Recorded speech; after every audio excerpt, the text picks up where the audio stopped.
In today's video, I'm going to go over 5 foundation dupes that I found online and let you know what I think about the comparisons. Hey everyone, this is Lisa. Welcome to my YouTube channel, Lisa Monique Beauty, where we cover all things beauty and lifestyle for the over 50 woman. In today's video, I decided to scour YouTube to find foundation dupes that I already owned the products. So I was just looking at a couple of the high-end foundations and seeing if somebody duped them with something I already owned. And those were the 10 foundations I'm going to use today. So I am doing 5 pairings. And this started because my good friend Kat from Cat's Eye Beauty, she did a video and she compared one of my favorite foundations with one of my least favorite foundations and thought they were dupes. And I was like, well, I don't think they're anything alike. So anyways, that's where I got the idea. So that's what we are doing today. I'll tell you just a little bit about how I'm going to do the comparisons. First of all, I'm going to say this is not an all-day wear test. An all-day wear test on 10 foundations would really just take way too long. I personally don't like doing all-day wear tests because inevitably I forget to film a check-in or end-of-day video, and I just don't like doing them. But there are a lot of people that do all-day wear tests on foundation. So if you're interested in all-day wear tests, you can check out Hot and Flashy. Angie does a lot of all-day wear tests. Kat from Cat's Eye Beauty, and also Tara Lynn. She does a lot of all-day wear tests, and they are all more mature YouTubers, and so you can check out your favorite foundation or a foundation that you're curious about on one of their channels. And I'll link their channels down below. Now, also because I already owned all the foundations that I'm talking about today, and my skin tone changes from medium light to medium deep, depending how close it is to the summer or when if I've been out in the sun. I'm not going to do a split face because the shades are going to be so different. Sometimes it's really hard to compare. You just automatically think the one that matches my skin tone looks better. So I'm not going to do that comparison. I'm just going to do the same side of my face with both. Some of them are on this side, some of them are on this side, but I will do just the same side on both of them. Also for the application, I applied them all with various foundation brushes, but I'm using the same foundation brush on both sides. And so I had it slightly damp on both sides, so that when I washed it in between, the second one wasn't the only one going on damp. So I did have the foundation brushes, which I normally don't do. I normally use a dry foundation brush, but the foundation brushes are like towel dried. And then also my makeup sponge, my Stands Out makeup sponge is also kind of towel dried because I washed it in between. Now, links to all of the videos that I looked at and all of the products will also be in the description box below. Okay, so let's start with the first pairing. This is Cat's Eye Beauty. She did a video comparing the Chanel No. 1 with the L'Oreal 4-in-1 tinted face balm. Even when I'm just swatching it on my arm, I can tell that they're very, very different in consistency. The Chanel is a liquid foundation. It kind of has that dewy liquid foundation finish, and it stays that finish or that slightly tackiness that feels, you can feel that you have foundation on your face. Whereas the tinted face balm dries completely down and it doesn't really feel like you have anything on your face, but it does tint your face. Overall, I find the Chanel No. 1 has a little bit more coverage. It's a beautiful finish, and it lasts 6 hours without setting sprays or priming or doing anything like that. Now, the tinted balm is more for somebody that just needs a light wash of color. I can see my hyperpigmentation through it more. It does deepen my skin tone, but it does dry down to the touch. If my skin is drier when I put the balm on, then my skin is drier all day. It doesn't really add a ton of extra moisture to my skin, but if my skin is well prepped, then it tends to look a little more well prepped all day, but it doesn't have that luminous finish that you get when you put a foundation. So it really just looks like natural skin, just tinted a little bit darker on me. So I don't think they are a dupe at all. Sorry, Kat. And yeah, there's no comparison for me. The Chanel is my favorite. Okay, the next matchup is from Taylor Margaret. And she compared the Armani Luminous Silk foundation to the L'Oreal True Blend Super Blendable, or True Matte Super Blendable foundation. Now, this is just the opposite because I love the True Match, or I've loved this one for years, for 20 years, or 15, 20 years, however long it's been out. And I'm not a huge fan of the Luminous Silk on my skin. So I thought this was interesting. Now, most people will compare the Armani with the L'Oreal True Matte Lumi. Now, I didn't have that. I've had it in the past, but I didn't have a current bottle of it. So Taylor Margaret compared all three of them, and she felt that the True Match Blendable was closer in wear time and consistency and everything like that. So when I swatch on my arm, it's obvious that the Armani is a little light for me. This is a shade number 6. I probably could go with 6.5, maybe a 7. It also is a little bit thicker. Initially, it stays dewy. So when I first put it on and look at it, I'm like, oh, this looks pretty good. But this is one of those foundations that over time dries down on my face. Even when I come back at the 10-minute point, it is drier on my face. It is super buildable though, and you can get it to a fairly medium leaning, slightly full coverage. Now this is the foundation that I used as a photographer on all of my photography clients when I was doing pageant headshots, because they were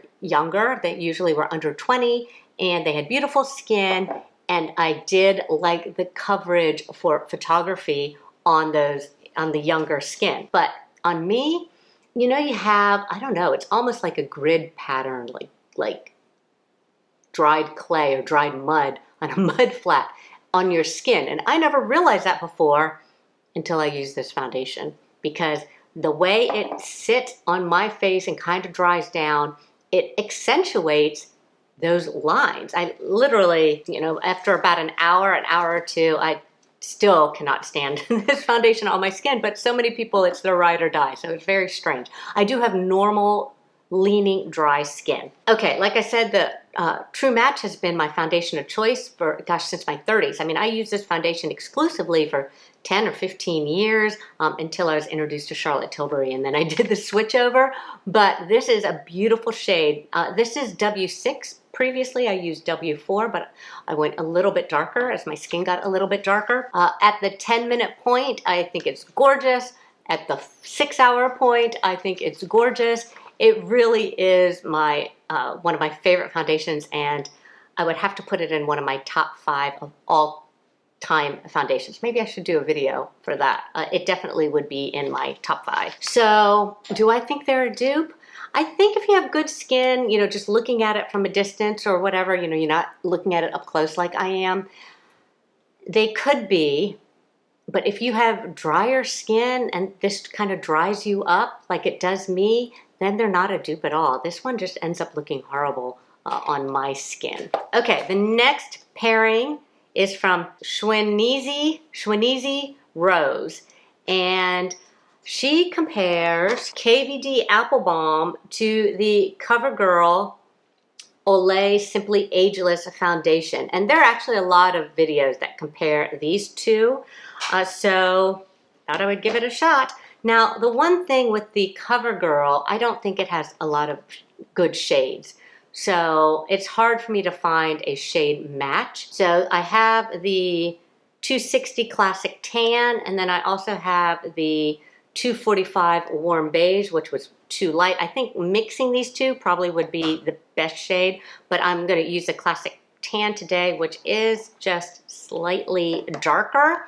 The KVD, I've got Tan 60, 060 is the one that I'm using right now. So when I swatched it on my arm, they both went on as creamy, you know, with my fingers, but the KVD is a cream to powder, so it dried down really quick, whereas the CoverGirl stayed a little dewier in finish. Now, I used a flat powder brush. Again, KVD, I know it's super, super pigmented, so I just did a light tap, and then I could apply it all in the cheek area, and I did another tap for the forehead. Again, it's super, super pigmented. You just need the littlest amount. But I did have to finish blending it with my fingers. You know, using the flat brush, it didn't blend in time, and it was, you know, drying down to that powder finish before I could get it all the way blended. It is super buildable, and again, you just need to start off light because it's super easy to apply too much also. For the CoverGirl, I used the same powder brush. I actually had to do the same thing, use my fingers to work it in. The finish is totally different. So again, one's cream to powder, it's kind of almost a more matte finish, and the other one is one that has a moisturizer built into it, so it has more of a dewy finish. And I just don't think it has any coverage. It tints my face.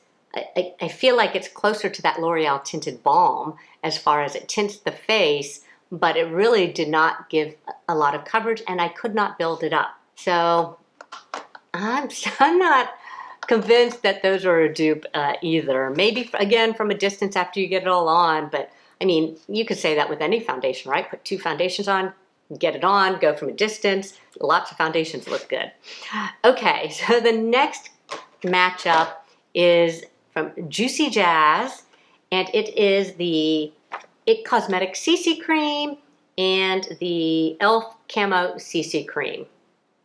So when I swatched them, they are very similar in consistency. You can see that the e.l.f. is super dark on me, so I am going to mix it with a little white foundation adjuster because I just don't think you're going to be able to look at my face with it so dark and think it looks good at all because it's way, way, way too dark for me. Okay, so the It Cosmetics CC Cream is probably one of the fullest coverage foundations that I own. And it always surprises me when my friends tell me that this is the one that they wear and that they love, because I'm like, gosh, your skin looks so good without foundation. When we're talking without makeup, I'm surprised you want such a heavy coverage, but it is a lot of people's favorite foundations. And I've noticed whenever I'm at Sephora or Ulta and I see a more mature woman talking to a sales rep asking for foundation recommendations, they always send them to the It Cosmetics CC Cream. And I want to jump in and say, well, you know, what are your skin concerns? Because this one's pretty heavy and your skin looks really nice. So there are a lot of other options, but this is the one they always steer them to. It must be like they're told, if you have a mature woman, you know, recommend It CC Cream. The e.l.f. Camo, oh, and the It Cosmetics is a 50 SPF. The e.l.f. Camo CC Cream is a 30 SPF. It is a little bit thicker, I think, and it does go on a little bit like a heavier weight foundation. Both of them are really heavy on my face, and I feel like I need to thin them out with like a damp beauty blender. Both of them will last all day without any additional prep work on the face, but out of all the ones I'm talking about, I feel like these are probably the best dupe out of the different foundations that I'm going to show today. So I would say that e.l.f. is a dupe for the It Cosmetics CC Cream. Okay, so my last comparison was from a YouTuber called Malibu, and she is comparing the Estee Lauder Double Wear with the L'Oreal Infallible Pro Matte Foundation. So I have the Estee Lauder Double Wear in WN2 Spiced Sand and the L'Oreal Infallible in Classic Tan, 109 Classic Tan. All right, when I swatch them, I find that the Estee Lauder is just a little bit thicker than the L'Oreal when I swatched. The L'Oreal came out a little bit more watery. This reminds me why I love the Estee Lauder Double Wear. So if I put it on my hydrated skin, it is absolutely beautiful with a foundation brush or slight foundation brush. You don't need a lot to get really good coverage. It just adheres to the skin and just kind of melds into one. So when I have some of the other foundations and I can look and I can kind of pull my skin a little tight and I can see the foundation sitting on top of the skin, and I can't do that with the Estee Lauder. The double wear melds to the skin. It is beautiful.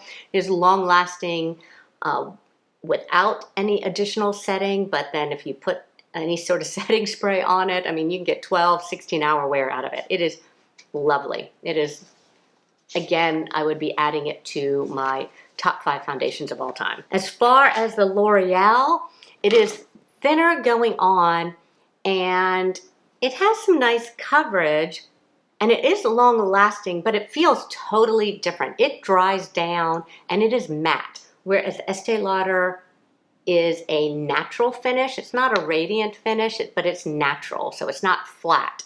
This dries down to a flat matte finish. I mean, does it say it's matte? I think it's, yeah, it says a demi-matte finish, but I think it is a matte finish on me. It doesn't feel anything like the Estee Lauder, like when I touch my face, or even just looking at it again on my skin, how it sits on the skin. It's very, very different. It sits on top of my skin. It's not melding to the skin.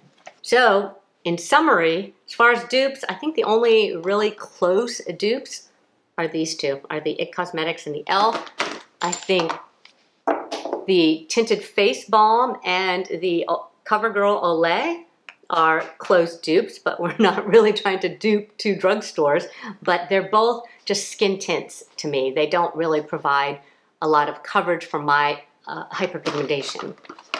And I don't find these to be dupes at all, but I think for younger skin, they're both beautiful. So I do use these both on younger skin. I just don't like this on my face. It does terrible things to my skin. And this is the Armani. And that's it. That's my dupe comparisons that I found on YouTube. Let me know what you think down in the comments below. And as always, I appreciate you being here, and thank you so much for watching.